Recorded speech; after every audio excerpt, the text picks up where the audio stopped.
Hello everyone. So today I want to talk to you guys about the socketed halberd. Okay, so I spent many months looking at like historical images and contemplating how to build this.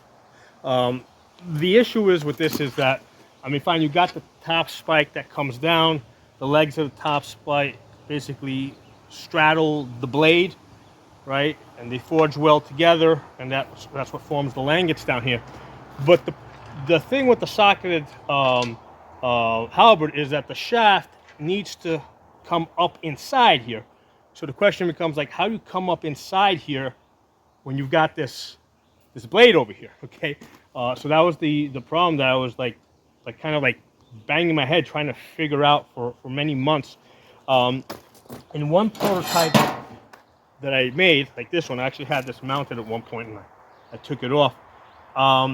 What I did is I created the sockets as two halves, right? That basically came up as a big square over here, and that sort of held the axe blade and the back spike separate, right? So these were actually two separate pieces held together by the socket, and it worked. I mean, this was a perfectly functional halberd. The shaft came up to about there, like the historical images show. But the problem that I had with this is I think I put way too much effort into a halberd, which is basically a weapon for common soldiers, right? For Langsknechts and Soldaten, right, as they call them. That's way too much effort to put into a common weapon like this. So I was thinking like there has to be an easier way, and a big part of my time was taken up trying to combine all these separate parts together. So I said, you know, instead of having like 5 separate parts, let's just go back to 2 parts, right? Like I've got this is a failed halberd. I mean, it forge welded, but by the time it finished forge welding, the metal got so thin that it basically wasn't usable. So what I started doing, the same idea, top spike comes down, the legs split over the blade, right? But what I did is I actually, on the blade over here, I cut a notch that came like halfway up and kind of formed a V. And that's, so the notch is already pre-cut to accept the shaft. And the thing with the forge welding, like the metals have to actually be touching in order to forge weld. So since there's a notch cut in there, right, when you hammer this, right, they're not touching, so that's not, you know, that hole is going to remain there. Okay, so I think that's the secret. Okay, so that's what I did with this one over here. This would start off as one piece, right, and then what I did here is like I created a notch in the blade here to accept the top spike when it comes down and basically lock it in place, right? And then what I did is I created another notch over here that came up about halfway. So this notch is obviously a lot bigger than this. This notch over here needed to be just a little bit, just to kind of, you know, kind of set it in place. But this one came up about halfway, and that seems to be the way to do this, where it takes the least amount of effort, and that's an important part. Because if my thing is like if I'm putting too much effort into making a halberd, I'm making it wrong. Okay. So I've got one in the coal right now. I'm going to pull it out, and I've already forge welded the top spike and the blade.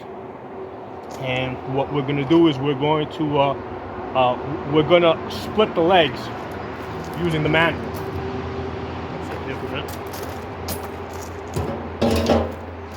So this is a mandrel that I created.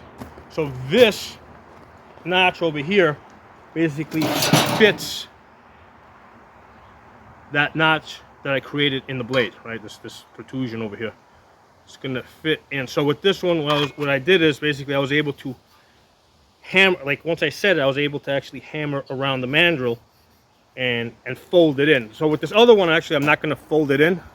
I'm gonna, because this one came 1 inch. This was 1 inch wide,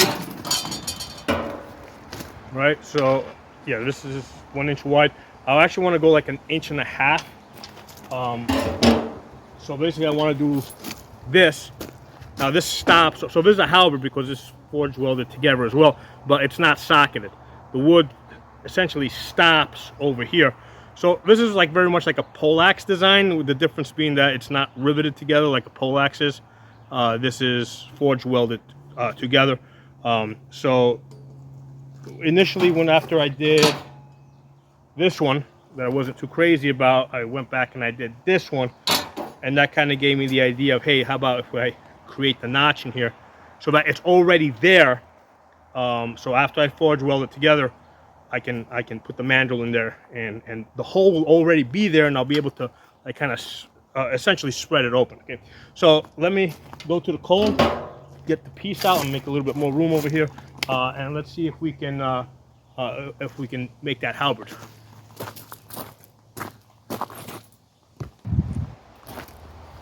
All right, so I've got this mandrel set up in such a way that, like, if I it's kind of like set up so if I put it like this, it sits flat. If I put it like this, it sits at an angle where this side over here sits flush with the anvil, and then I can also sit it like this, which is what I'm going to do now to hammer it in. Okay, so let me get this guy out.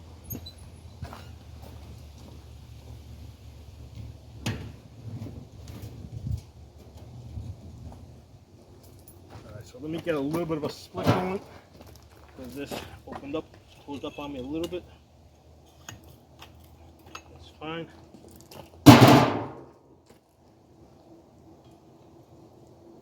So I'm going to sit that there.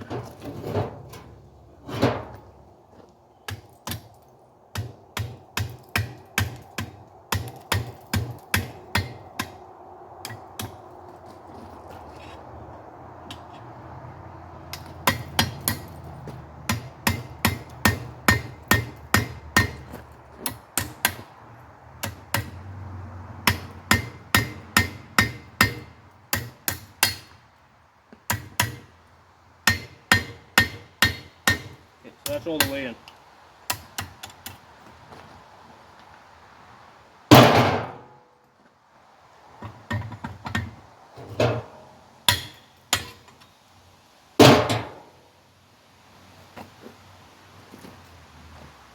So if you look over here, there's a pre-existing hole in the axe blade that comes up about halfway that was there before I straddled the top spike on the blade.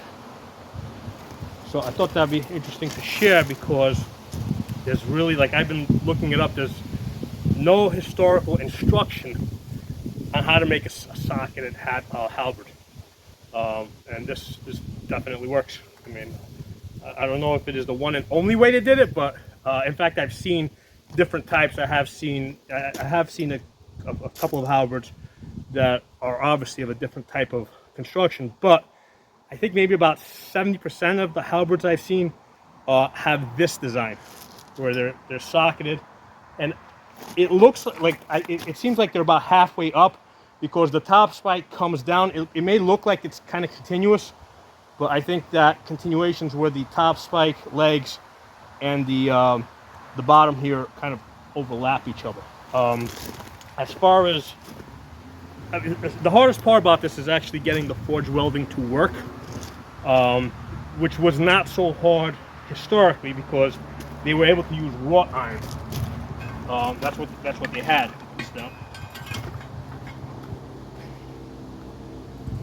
So wrought iron forge welds a lot better. The steel doesn't burn off as much. With the modern metals that we use, like, you need oxygen to get the flame hot, right? So either in the coal or if you're using propane, you gotta get the flame hot, but then that oxygen consumes the steel, and it ends up getting too thin and too brittle, like this one did over here. So what I do is I try to get it hot before I put the steel into it, and then try to cut off the oxygen so that it's just basically cooking with the heat that it's already got, and I just keep it insulated so that heat stays in there. I mean, I guess my success rate with forge welding and modern steel is maybe 20%. Most of the pieces that I work on end up like this, which is, again, it started off probably 3 times thicker than this, and then it ended up like this, just from, you know, being in the fire. So that's one of the things, like when you want to limit the amount of time that it spends in the fire. So timing matters, which it didn't so much with the historical wrought iron. So anyway, let me get back to work on this. But that's the main thing I wanted to talk about, like how to create the socket in the halberd. Hey, I also wanted to show you guys how with this design of the mandrel, I can just basically take this out and just turn it on its side. Now I can work on it like this, or if I want, I can flip it over to the other side and work on it. It's not going to work now because the top spike is there, but that follows that angle. So it's like basically now it's going to work like this.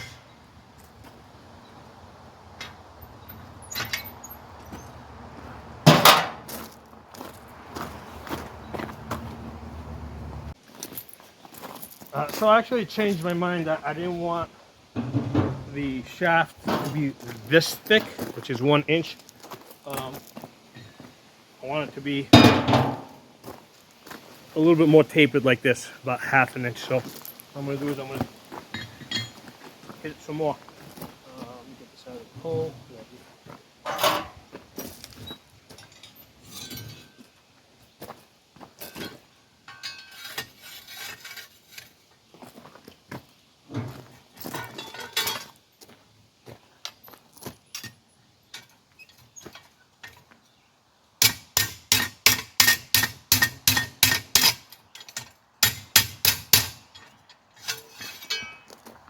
This side.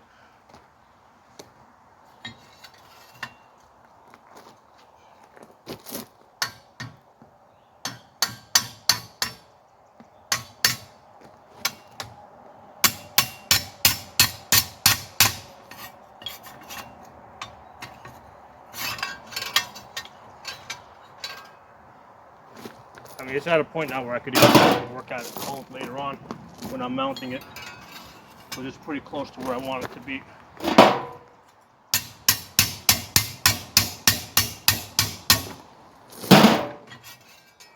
This mandrel is not inserting inside the axe because I don't need it to.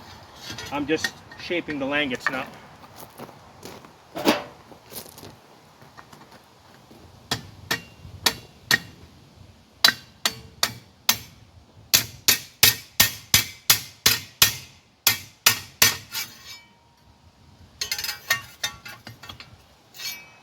That's fine, that looks good. Fine tune it later on. I need to open and close these a little bit. I mean, it's at a point where they'll move even if they're, you know, even if it's warm, or if I need to heat it up, I can just heat it up a little bit. I don't need to get it like red hot to move this a little bit.